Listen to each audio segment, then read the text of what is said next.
Reka mbasuze cyane mwese muteze amatwi Triple 5PM News, mukaba mukunda amakuru tugenda tubagezaho, dusa ko tubagezaho amakuru yaba ayo mu Rwanda ndetse no hanze yarwo, ariko afite aho ahuriye n'igihugu cy'u Rwanda. Uyu munsi rero tukaba tubazaniye amakuru agaragaza ko imipaka ihuza u Rwanda ndetse n'igihugu cya Repubulika Iharanira Demokarasi ya Kongo kuri ubu ngubu ifunguye, aho ku makuru dukesha guverinoma y'u Rwanda yatangaje ko imipaka ihuza u Rwanda n'iki gihugu cya Repubulika Iharanira Demokarasi ya Kongo idafunze, bityo abambuka bakaba bagomba kuyigengesera ndetse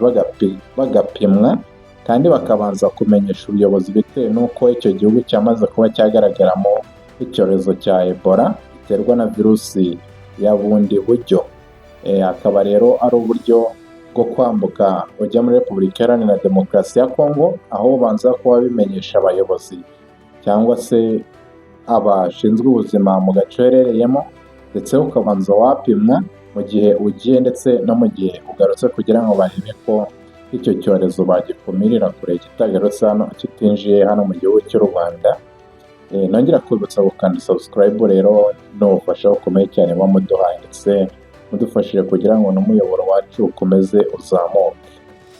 Umuvugizi rero wungirije wa guverinoma y'u Rwanda Uwera Jean Maurice kuri uyu wa gatatu akaba yabwiye imvaho njya ko imipaka idafunze, ariko kujya cyangwa kuva mu gihugu kirimo icyorezo bikaba bisaba ubwitonzi bukomeye cyane, bityo rero abagenda bakaba basabwa kubanza kumenyesha ubuyobozi, abacuruzi bagakorera muri za koperative mu buryo bwo kugira ngo bagabanye urujya n'uruza rw'abantu baba bari kuva cyangwa se bajya muri Repubulika Iharanira Demokarasi ya Kongo. Mbega niba mucuruza nk'inkweto mukaba mwakora koperative kugira ngo mube mwatumayeho umuntu umwe agenda abazanire, cyangwa se mbega mugakorana nk'amakoperative mu buryo bwo kugabanya abantu benshi kuba bakinjira cyangwa se basohoka muri Repubulika Iharanira Demokarasi ya Kongo. Uyu Uwera Jean Maurice yagize ati nubwo imipaka ifunguye harasabwa kugengesera ku kwambuka, kuko kujya mu gihugu cyagaragayemo icyorezo bisaba ubwitonzi. Abagenda barasabwa kumenyesha ubuyobozi, abacuruzi bagakorera mu matsinda ya koperative bakoreramo. Ibi rero ni mu magambo ye ubwo yarimo abakangurira gukorera mu matsinda kugira ngo urujya n'uruza rw'abantu babe bake. Uwera rero akaba yongeyeho ko mu rwego rwo kurinda ubuzima no gukumira ikwirakwira rya Ebola mu Rwanda, buri mugenzi winjira cyangwa usohoka mu gihugu abanza kugenzurwa. Kugenzurwa ni ugupimwa bareba ko icyo cyorezo ntacyo yaba afite, kugira ngo atakisohokana ngo akijyane muri Kongo, cyangwa se ngo abe yakinjirana mu Rwanda gikuye muri Kongo. Ku wa 15 Gicurasi 2026 nibwo ikigo nyafurika gishinzwe kurwanya no gukumira indwara z'ibyorezo Africa CDC cyatangaje ko mu burasirazuba bwa Repubulika Iharanira Demokarasi ya Kongo hongeye kugaragara icyorezo gishya cya Ebola. Noneho bukeye bwaho ku itariki 16 Gicurasi, ishami ry'umuryango w'abibumbye ryita ku buzima OMS ritangaza ko icyorezo nyuma yo kugaragara muri Repubulika Iharanira Demokarasi ya Kongo cyadukiriye no mu gihugu cya Uganda. Ikaba rero yaraburiye ibihugu bituranye biri mu byago bitewe n'ikwirakwira ryacyo, mbega iburira ibihugu byose byaba byegeranye na Repubulika Iharanira Demokarasi ya Kongo cyangwa se Uganda kuba bakigengesera kugira ngo iki cyorezo kitaba cyabasanga no mu bihugu byabo. OMS rero yavuze ko Ebola ari ikibazo cy'ubuzima rusange gihangayikishije isi, kimaze kugaragara ku bantu basaga 513, aho kimaze guhitana abantu 131 muri Repubulika Iharanira Demokarasi ya Kongo ndetse n'undi umwe wo mu gihugu cya Uganda. Mu butumwa umuyobozi mukuru wa OMS Tedros Adhanom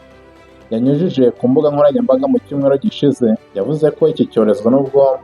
kitaruzuza ibisabwa ngo cyitwe icyorezo gikomeye cyangwa se pandemic nk'uko COVID-19 byari bimeze, ariko ko ibihugu bituranye mbega naho ubwandu bwagaragaye biri mu byago bikomeye byo kuba mbese iki cyorezo cyabyanduza cyangwa se cyabigeramo, ndetse bikaba bisabwa kwigengesera.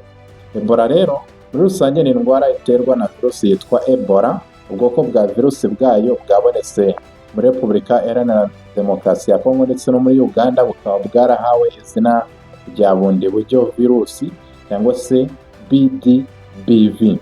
bundi buryo virus. Minisiteri y'Ubuzima mu Rwanda Minisante ivuga ko ubusanzwe virusi ya Ebola yibera mu mubiri w'ubwoko bumwe bw'uducurama ntidutere kurwara ariko tukayikwirakwiza, kandi ko iyo ndwara yandura cyane ndetse ikanica mu buryo ishobora kwica hagati ya 50 na 90% by'abayirwaye bose. Urumva ko rero ari indwara ikomeye, nibura abantu bari hagati ya 50 na 90% by'abantu bayanduye baba bari mu byago byo kuba bashobora gupfa. Minisiteri y'Ubuzima ikaba yagaragaje ko umuntu wese wanduye indwara ya Ebola atangira kugaragaza ibimenyetso hagati y'iminsi 2, mbega ku munsi wa 2 amaze kuyandura ndetse kugeza ku minsi 21, umva ko igerageza kuyishira cyane gusumbya icyorezo cya COVID-19 twabayemo cyane, kuko murabizi cyo cyagaragazaga ibimenyetso kuva ku munsi wa 1 kugera ku munsi wa 14, ariko Ebola yo ibasha kuyishira ikaba yageza no ku munsi wa 21 itaragaragaza ibimenyetso by'uko yaba yarakwinjiye mu mubiri. Ibyo bimenyetso rero birimo kugira umuriro mwinshi, ikabamo kubabara umutwe witwa cyane, kandi kenshi hakaza kubabara imikaya no mu ngingo, kuruka ngo ni ukugarura, kubabara mu nda no mu muhogo, gutukura amaraso, gucika intege ndetse no kuribwa mu ngingo, gusesa ibiheri ku mubiri no kuva amaraso ari umwenge hose, ndetse ikaba irimo kugira abantu inama yo kwihutira kwa muganga igihe cyose wiyumvisheho kimwe muri ibimenyetso tuvuze hano, kuko biba bishoboka cyane ko waba ufite icyo cyorezo cya Ebola mu mubiri wawe, mbega bakaba batangira kukwitaho hakiri vuba, tugakomeza kukirinda ndetse no kukirwanya by'umwihariko, tukaba twarwanya kugira ngo kibe cyakandura cyakwirakwira ahantu henshi cyane. Turashimiye cyane, dukomeze kubahiriza izi gahunda ndetse n'inama tugirwa na Minisante, tureba ko iki cyorezo cya Ebola nubwo cyaramuka kigeze mu Rwanda ariko kitakwirakwira, kuko ari icyorezo gikomeye cyane. Turabashimiye cyane, mukomeze kugira ibihe byiza.